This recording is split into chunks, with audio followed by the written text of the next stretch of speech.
Hello friends, welcome to Shakti Academy. இப்போ நம்ம ஹிந்து எடிட்டோரியல்ல வந்த மிக முக்கியமான vocabularies பார்க்குறோம். கண்டிப்பா இது உங்களோட பேங்க் எக்ஸாம், SSC எக்ஸாம்ஸ் அதே சமயம் இங்கிலீஷ் வந்து நம்ம கத்துக்கணும் அப்படின்னு விரும்பும்போது இந்த vocabularies உங்களுக்கு யூஸ்ஃபுல்லா இருக்கும். நம்ம இந்த vocabularies எல்லாமே பார்த்தீங்கன்னா பிக்சர் பேஸ் பண்ணி அதோட மீனிங்ஸை நம்ம கத்துக்கிறோம். அதனால நமக்கு ஞாபகம் வச்சுக்கிறது ரொம்ப ரொம்ப ஈஸியா இருக்கும். சரி, இப்போ நம்ம வேர்ட்ஸ் எடுத்துக்கலாம். inexorable பாருங்க, inexorable அப்படின்னா தவிர்க்க முடியாத அப்படின்னு சொல்லி அர்த்தம். ஃபார் எக்ஸாம்பிள், இன்னைக்கு இருக்க காலகட்டத்துக்கு பார்த்தீங்கன்னா ஹைஜீனிக் ஃபுட் அப்படின்னு சொல்லக்கூடிய நம்மளுடைய பாரம்பரிய உணவெல்லாம் நம்ம மறந்துட்டு என்ன பண்ணுறோம், இந்த பீஸா, பர்கர் இந்த மாதிரியான ட்ரெண்டி ஃபுட்டை சாப்பிட ஆரம்பிக்கிறோம். ஸோ அப்போது திஸ் ட்ரெண்ட் இஸ் inexorable. இந்த அதாவது இந்த மாதிரியான உணவுகளை வந்து இப்போ தவிர்க்க முடியாத ஒரு சூழ்நிலை இருக்குது அப்படின்னு சொல்லி சொல்கிறோம். ஸோ அப்போ இதுக்கான மீனிங் அப்படின்னு வரும்போது relentless, inevitable அப்படின்னு சொல்லி சொல்றோம். அதே சமயம் இதுக்கான ஆப்போசிட் வேர்ட் வந்து lenient, அப்புறம் exorable அப்படின்னு சொல்லி சொல்றோம். அடுத்தது infused. infused-னா உட்புகுத்துதல். அதாவது இந்த உட்புகுத்துதல் சொல்லும்போது இதை ரெண்டு விதமா சொல்லலாம். ஒன்று, ஒரு பாக்ஸ்குள்ள ஒரு பொருளை போட்டு வைக்கிறது. அதே சமயம் ஒரு மனுஷனுக்கு நம்பிக்கையை உண்டு பண்றது. இந்த ரெண்டுத்தையுமே இந்த இன்ஃபியூஸ்டுக்கு நம்ம சொல்லலாம். ஸோ அதனால தான் ஒருத்தர் மலை ஏறுறாங்க. பாருங்க, ஐ இன்ஃபியூஸ்ட் ஹேர் வித் கரேஜ். அந்த மலை ஏறுறவங்களுக்கு வந்து நம்பிக்கையை நான் கொடுத்துருக்கேன் அப்படின்னு சொல்லி நம்ம சொல்றோம். இதுக்கான மீனிங் அப்படின்னு வரும்போது இன்ட்ரோடியூஸ், இம்பார்ட் இந்த வார்த்தைகள்லாம் இதுக்கான மீனிங்ஸ். அதே மாதிரி இதுக்கான ஆப்போசிட் வேர்டு வந்து ட்ரெயின், டைவர்ட். இது வந்து இதுக்கான ஆப்போசிட் வேர்ட்ஸ். டீசலரேஷன்.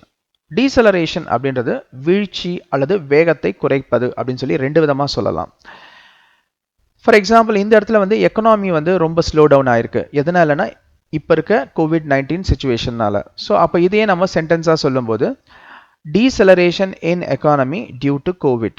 இவ்வளோதான் சிம்பிளாக இந்த சென்டென்ஸஸ் சொல்லலாம். ஸோ இந்த இடத்துல வீழ்ச்சி அடையுது, நம்ம பொருளாதாரம் வீழ்ச்சி அடையுது, காரணம் வந்து COVID-19 அப்படின்னு சொல்லி சொல்கிறோம். இதே மாதிரி பார்த்தீங்கன்னா இதே இந்த டீசலரேஷனை வேற ஒரு இடத்துல பயன்படுத்தலாம். அதாவது கார், வெஹிக்கல்ஸ், நம்ம யூஸ் பண்ணக்கூடிய வண்டிகள் அதோட வேகத்தை குறைக்கிறது, அந்த இடத்துலையும் இந்த டீசலரேஷன் அப்படின்ற வார்த்தையை பயன்படுத்தலாம். டீசலரேஷன் அப்படின்றது ஒரு நவுனு.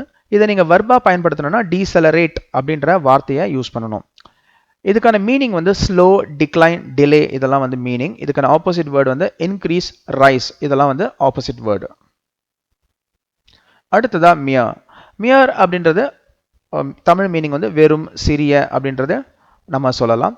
அதுதான் பாருங்க, இங்க ஒரு ஃபுட் ஐட்டம் இருக்கு. இந்த ஃபுட் ஐட்டம் வந்து ரொம்ப சீப்பா விற்கிறாங்க அப்படின்னு சொல்றாங்க. அப்ப it cost a mere 20 rupees அப்படின்னு சொல்லி சொல்றோம். இது வெறும் 20 ரூபாய் தான் இந்த பொருள், இந்த சாப்பாட்டு, இந்த உணவு வந்து வெறும் ஜஸ்ட் 20 rupees தான் அப்படின்ற அந்த மீனிங்கை சொல்றோம்.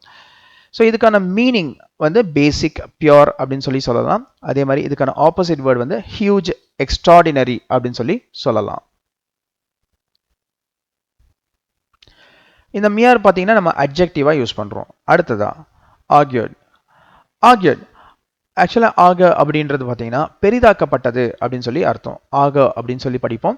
சரி, இந்த ஆகர் பெரிதாக்கப்பட்ட அப்படின்னா இதுக்கு உதாரணம் பார்த்தீங்கன்னா இங்கே ஒரு பிக்சர் இருக்கும். இந்த பிக்சரில் பார்த்தீங்கன்னா க்ளவுடியாக இருக்குது, அதாவது ரொம்ப மேகக்கூட்டமாக இருக்குது. இது வந்து ஒரு டூரிஸ்ட் ஸ்பாட்டுன்னு வச்சுப்போம், அதாவது மக்கள் வந்து விசிட் பண்ணுற டூரிஸ்ட் ஸ்பாட்டு. ஸோ இந்த இடத்துல வந்து மேகக்கூட்டம் அதிகமாக வருது. அப்போ அங்கே இருக்கவங்க என்ன சொல்கிறாங்க, இன்றைக்கி வந்து கண்டிப்பாக இந்த ஊரை சுற்றி பார்க்க முடியாது அப்படின்னு பெருசுப்படுத்தி பேசுகிறாங்க.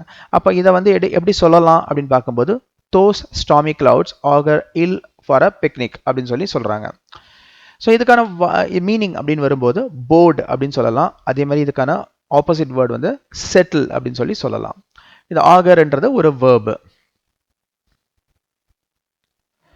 ஃப்ரெண்ட்ஸ், கண்டிப்பாக இந்த வீடியோ, அதாவது இந்த வேர்ட்ஸ் வந்து உங்களோட எக்ஸாம் பாயிண்ட் ஆஃப் வியூவில் இருக்கிறதுனால டெஃபினட்டாக இது உங்களுக்கு எக்ஸாமுக்கு ரொம்ப யூஸ்ஃபுல்லாக இருக்கும்.